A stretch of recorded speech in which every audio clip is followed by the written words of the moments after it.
Hi everyone, my name is Yogesh Dhameja, also known as YD. आप लोग मुझे 2007 से रेगुलरली देखते आ रहे हो कि मैंने आपको इलेक्शन के टाइम पे आके बताया है क्या स्टेटस है क्लब के अफेयर्स का, फाइनेंसेस का और ओवरऑल मैनेजमेंट कैसा काम कर रहा है। आपको लास्ट 1 या 2 दिन में ये किताब घर पे आई होगी जो एक कंसोलिडेटेड स्टेटमेंट है 4 साल के अकाउंट्स के बारे में। सबसे पहली बात तो आपको ये सोचना चाहिए कि आपको 4 साल के अकाउंट्स इस टाइम पे कंसोलिडेटेड क्यों भेजे गए हैं। जो साल 18-19 में कंप्लीट हुआ उसके तो अकाउंट्स आपके ऑडिट होके इनकम टैक्स रिटर्न गए होंगे 19 अक्टूबर में। फिर आपका 19-20 वो भी आपके 20 अक्टूबर के आसपास आपका फाइनलाइज हो चुका था।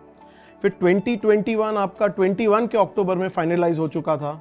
एंड लास्टली जो लास्ट ईयर है 21-22 वो भी आपका 22 अक्टूबर तक आपने इनकम टैक्स भर दिया, आपका फाइनलाइज हो गया है। अब सवाल ये उठता है कि आप ये किताब या अकाउंट्स हमें पहले क्यों नहीं भेज रहे हैं। आपने जो अकाउंट्स पहले ऑलरेडी अफर्म कर दिए, इनकम टैक्स को दे चुके हो, वो आप हमको क्यों नहीं भेज रहे थे। इस सवाल का इनके पास एक ही जवाब है कि हम AGM के पहले आपको ये ऑडिटेड अकाउंट्स भेजते हैं, मगर वो तब तक ठीक है जब आप 1 साल की बात कर रहे हैं। 4 साल के अकाउंट्स को रोकना, इसका कुछ ऐसा मीनिंग निकाला जा सकता है कि ये नहीं चाहते थे कि ये बुक आपके पास जल्दी पहुंचे। अब आप बताइए 10 दिन बचे हैं, 15 दिन AGM में, क्या किसी के पास फुर्सत है इतनी मोटी किताब को पढ़ने के लिए और इसमें से जानकारी हासिल करने के लिए? बिल्कुल नहीं।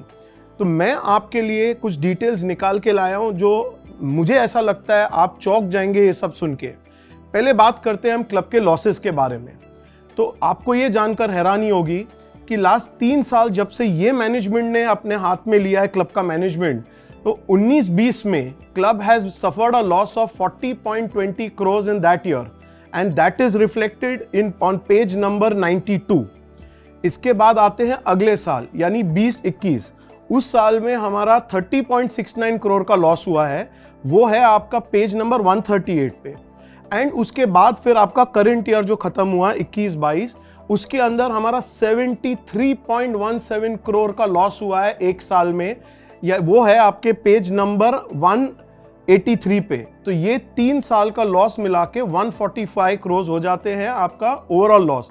अब आप कहेंगे इसमें डेप्रिसिएशन भी है, जरूर है।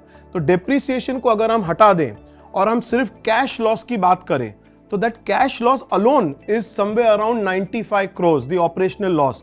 इसका हमें मैनेजमेंट से सवाल पूछ के हमें जवाब लेना चाहिए कि आप क्या कर रहे हैं, मैनेजमेंट क्या चला रहे हो कि अगर आपका 95 करोड़ ऑपरेशनल लॉस है तो क्या आपको ये गद्दी पे बैठने का हक है। अब आते हैं हमारे फिक्स्ड डिपॉजिट्स के ऊपर जो बताते हैं क्लब का एक्चुअल पोजीशन क्या है। तो जब इन्होंने मैनेजमेंट ली, टेक ओवर किया 19 में, तो आपको ये जान के हैरानी होगी कि उस टाइम 18-19 का जो 19 मार्च खत्म हुआ, इनको हैंड ओवर हुआ 120 करोड़। ये आपको मिलेगा पेज नंबर 41 पे। इसके बाद जो इनका पहला साल का कार्यकाल था उसके अंदर 19-20 के अंदर it fell down to 109 crore, यानी आपके 11 करोड़ गायब हो गए। एंड वो आपका है पेज नंबर 87 पे। फिर इनका सेकेंड ईयर ऑफ कार्यकाल था 20-21, उसके अंदर और भी नीचे गिरा, 85 करोड़ के ऊपर आ गया आपका फिक्स डिपॉजिट मुंबई का। एंड ये आपका रिफ्लेक्ट होता है पेज नंबर 133 पे। उसके बाद लास्ट ईयर पे आते हैं 21-22, इसके अंदर थोड़ा मार्जिनली बढ़ गया, इट वेंट टू 94 करोड़। ये है आपका पेज नंबर 179 पे। अब आप कहेंगे कि चलो लास्ट ईयर में तो थोड़ा रिकवर किया 85 से 94। इसमें मैं आपको बताना चाहूंगा कि जो आपका इजाफा हुआ है फ्रॉम 85 टू 94, इसमें एक बड़ा रोल है सेल्स टैक्स का। रिफंड आपको जो आया है वैट का, वो दिल्ली में अटका हुआ था, वहां से ट्रांसफर बॉम्बे को हुआ है। पैसे आ चुके थे मगर दिल्ली रीजन ने रोक लिया था, बस दिल्ली रीजन से बॉम्बे में ट्रांसफर हुआ है। तो ऐसा नहीं है कि हमने कोई चमत्कार करके FD बढ़ाई है, वो पैसे जो FD वहां पर थे वो हमको आ गए हैं और इसीलिए हमको उसमें थोड़ा इजाफा हुआ है। अब हम बात करते हैं कि एक छोटा सा क्लब दिल्ली जो हमारा मेन क्लब है एक्चुअली, उसमें मेंबर्स सिर्फ 5-6 हजार है। एक्टिव मेंबर्स दिन में सिर्फ 100-125 से ऊपर नहीं जाते फुटफॉल। इसके सामने हमारा बॉम्बे क्लब में 15-16-20 हजार, पता नहीं, हमें एग्जैक्ट फिगर कभी देते नहीं है, इतने मेंबर है। और डेली फुटफॉल 1000, 1200-1500, वीकेंड पे तो 2000 का फुटफॉल होता है। अब आप सोचिए कि दिल्ली जैसे क्लब के अंदर आपका 20-21 में जो FD था वो था 61.60 करोड़ और 21-22 में ये बढ़ के हो गया 64.43 करोड़। यानी you are looking at just 100 people going to a club, maximum strength उसका 5-6 हजार मेंबर्स का है। उनके पास में 64 करोड़ है एज ऑन 22 मार्च, और हमारे पास कितना है? सिर्फ 94 विथ 15, 16, 20,000 मेंबर्स, हमें नहीं पता, and a footfall of 1000 on a normal day, and weekends पे 1500, 2000 का फुटफॉल। ये बात आपको सोचनी पड़ेगी कि इतना छोटा क्लब, इतना छोटा रनिंग, उनके पास 60 है और हम उनसे 3-4 गुना बड़े हैं, और हमारा एफडी सिर्फ उनसे 50% ज्यादा है, 60, वी आर एट 90। ये आपको सोचना है। अब आते हैं हम हमारी लाइबिलिटीज के ऊपर, कंटिंजेंट लाइबिलिटीज, जो इस किताब में लिखी हुई है ऑडिटर्स नोट में। ये आपको किसी ने बताया नहीं है, मगर मैं आज आपको बता रहा हूं, क्योंकि कोई जाके नॉर्मली ऑडिटर्स रिपोर्ट में ध्यान नहीं देता है। ऑडिटर्स रिपोर्ट ने लिखा है कि जो ग्रेच्युइटी का प्रोविजन होना चाहिए वो इन्होंने अपने किताब में नहीं लिया हुआ है अकाउंट्स के अंदर, उसको एक नोट में छोड़ दिया है। इसका अमाउंट है 11.89 crore, and this is reflected on page number 165। इसके अलावा चौंकाने वाली बात है कि एक इनकम टैक्स का नोटिस हमें आया हुआ है 21 में, जो शायद क्लब में किसी को नहीं पता। इसका लायबिलिटी उन्होंने रेस किया हुआ है 71.78 करोड़। ये सोचने लायक बात है कि 71.78 करोड़ की लायबिलिटी इनकम टैक्स की रेस की है, and that is in 21, we are in 23, and club में किसी को नहीं पता कि ये डिमांड हम पे आया हुआ है। अब सवाल उठता है, व्हाट अबाउट अदर लायबिलिटीज? तो देयर इज बीएमसी ब्रीचेस, उसका 9.9 करोड़ है। फिर आपके एस्टेट डिपार्टमेंट के ड्यूज है, एंड इसके अलावा we have dues from the property side. ये तीनों का मिला के आपका एक 57, एक 61 and 9.9, that means we have a 128 crore का liability of the BMC various departments, breaches का, प्रॉपर्टी एंड एस्टेट का। अब आप अगर ये सब को जोड़ें कि आपका एक बाजू 128 हो गया, इसके अलावा आपका 71 करोड़ का आपका इनकम टैक्स की आपकी नोटिस आई हुई है, एंड आपने तक 12 करोड़ 11.89 इज 12 करोड़ का आपने ग्रेच्युइटी और ये सबको नहीं उसको पकड़ा है अपने अकाउंट्स के अंदर। तो 12 प्लस 71 इज 84 रफली, and you have a demand of BMC of 128, 130 plus 80 is 210, मोटा मोटी 1-2 करोड़ आगे पीछे 210 करोड़ का आपका डिमांड है। अगर ये कल लायबिलिटीज आपको रियलाइज करनी है, अगर बीएमसी आपको आके कहता है मैं क्लब बंद कर रहा हूं, मुझे पैसे आज के आज दो, या इनकम टैक्स आप पे डिमांड नोटिस लेके आपके दरवाजे पे आ जाता है, मुझे आज पैसे चाहिए, your liability as I explained is 210 crore, and आपके पास एफडी कितना है? यहां पर 94, दिल्ली में 64, यू हैव अ मैक्सिमम 158। आप पूरा पैसा एक साथ चुकाना चाहे तो भी आपका क्लब को कोई रोक नहीं सकता है, बंद हो जाएगा। We will turn bankrupt overnight. Why would Delhi, जिसने इतने सालों में मेहनत करके अपना 64 की पूंजी जमा की है, वो तो हम बॉम्बे वालों को देगी नहीं, सवाल ही नहीं उठता है। और अगर ये सिचुएशन रिवर्स होता कि दिल्ली बैंकक्रप्ट होती तो बॉम्बे वाले इधर हंगामा करते, हमारा पैसा वहां क्यों जाना चाहिए? तो आप सोचिए कि हमारे पास बेसिकली मोटा मोटी 94 करोड़ है, और इसमें भी मैं आपको बताऊं, जो ये आपको अमाउंट में बता रहा हूं, ये 22 मार्च का है। 2-4 दिन पहले 21 करोड़ का एक चेक या आई थिंक उसको 3 भाग में दिया हुआ है, we have paid towards the demand, तो वो तो ऑलरेडी आपका कट गया है। सो 95 में से ऑलरेडी 21 करोड़ आपका आज तक निकल चुका है, because we have paid part of the payment. And हमने बीएमसी को रिक्वेस्ट किया है कि आप हमें मोहलत दीजिए, हमने डिमांड किया है 2-4-5 साल में हमको टुकड़े टुकड़े करके देने का चांस दीजिए। We have also accepted that we are willing to pay you 12% interest.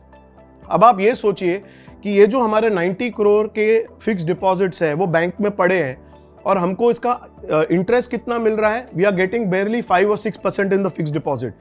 BMC हमसे क्या डिमांड कर रहा है? 12%। नाउ प्रूडेंटली मैं ये तो नहीं कहूंगा कि आप अपने फिक्स डिपॉजिट को वाइप आउट कीजिए, बट आपको जहां मिल रहा है उसकी आमदनी सिर्फ 6% और आपको देना पड़ेगा पेनल्टी आपको 12%। It would make some sense कि आप उसमें से मैक्सिमम चुका के आप अपनी लायबिलिटी कम करो, ताकि आपका जो इंटरेस्ट फैक्टर है और पेनल्टी फैक्टर है वो आपका कम हो जाए, मगर ये मैनेजमेंट वैसा कर नहीं रहा है। तो these are the troubles relating to the accounts that I have explained to you. अब आते हैं कि ये क्लब को इस दलदल से निकाला कैसे जाए। तो इसके ऊपर जो हमारे कमेटी ने, हमारी टीम ने कुछ सुझाव कि क्लब को कैसे सुधारा जाए, उस पर मैं आपको कुछ डिटेल्स बताता हूँ। सबसे पहले जो क्लब को एक इशू है वो है रूम बुकिंग का। आप सबको ये इशू तो फेस हुआ ही है कि जब आप रूम बुकिंग करने जाते हो तो आपको एक भी रूम कभी अवेलेबल नहीं मिलता है। हमेशा यही बोला जाता है कि we are out of rooms. हकीकत ये है कि आधे से ज़्यादा रूम खाली रहते हैं, बट वो ये चाहते हैं कि आप मैनेजमेंट के थ्रू आओ, मैनेजमेंट आपको फेवर करे और एक दो रूम आपको दिलाए, तो आप उनके ऋणी हो जाते हो।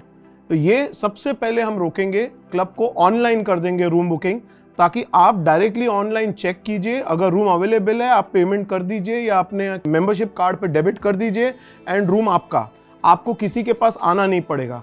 इसका फ़ायदा ये रहेगा कि we will have close to 100% occupancy rate, तो स्ट्रेट अवे आपके चेंबर से रेवेन्यू बढ़ जाएगा। इसके बाद आते हैं कॉन्ट्रैक्ट्स के ऊपर। बहुत सारे कॉन्ट्रैक्ट्स जो हमने साइन किए हैं थर्ड पार्टी के साथ में, वो हमारे क्लब के फेवर में नहीं है। इसका डिटेल मैं कभी और आपको बताऊंगा, मगर बहुत सारे कॉन्ट्रैक्ट्स ऐसे हैं जो एक्चुअली थर्ड पार्टी को फेवर कर रहे हैं, हमारे क्लब के लिए वो लॉस है। एग्जाम्पल देता हूं, जैसे आपका वाइसरॉय है, वाइसरॉय के अंदर हमने सिर्फ उनसे मिनिमम अमाउंट लिया है और फिक्स डिपॉजिट नहीं लिया है, और बहुत सारे ऐसे पॉइंट्स हैं जो एक्चुअली वो कोई और आदमी आके केटरिंग करेगा तो हमारे क्लब को उससे ज़्यादा मिल सकता है।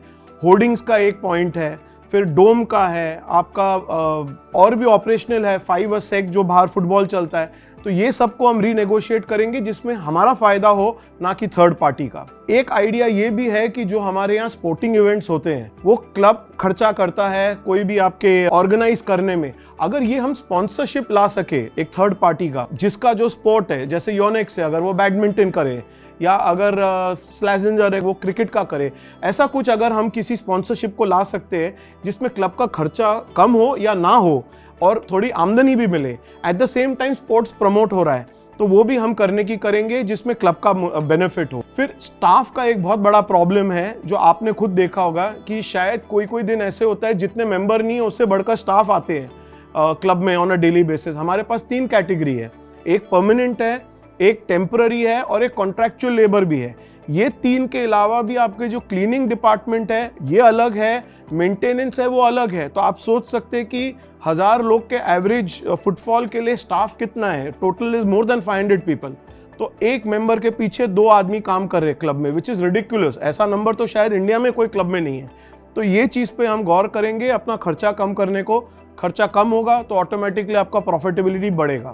And last but not the least, एक एडवाइजरी बोर्ड हम बनाने की हमने सोचा है, जहां पर जो रिटायर्ड लोग हैं या क्लब के मेंबर्स हैं, जो बड़े कंपनियों के डायरेक्टर्स है, एग्जीक्यूटिव डायरेक्टर्स है, सीईओ है, सीओओ है, जो हंड्रेड्स ऑफ क्रोर्स या इवन थाउजेंड्स ऑफ क्रोर्स की कंपनियां चला रहे हैं, इनको हम एक एडवाइजरी बोर्ड में साथ में बिठाएंगे ताकि ये हमको गाइड करे।